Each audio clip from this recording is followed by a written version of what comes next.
What does conflict do to me? Hi, my name is Jeff Raker. Welcome to the question for today. We all have conflict in our lives. We all encounter people that are difficult to get along with. We all have to confront certain things, behaviors, words, performance, and it comes with some conflict.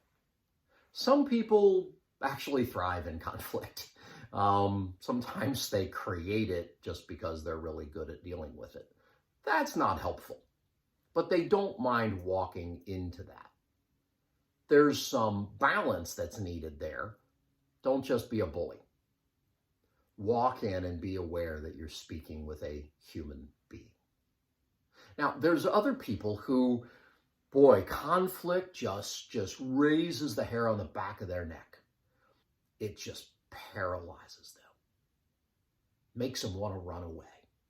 That's that fight, flight, or freeze response. What does conflict do to you? What does the anticipation of conflict do to you?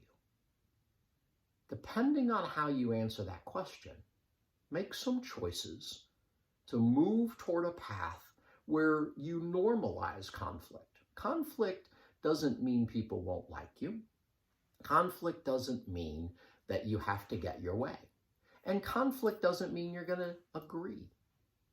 Can you enter into a disagreement? Maybe you just need to change the word you label it with. Can you enter into a disagreement and be okay with not coming to the same conclusion? And that person's not evil, and you're not evil either. What does conflict do to you? Does conflict lead you? Does the fear of conflict lead you? Or do you lead you? Choose to lead you, because you get to be in charge of you. Level up your leadership with this question for today.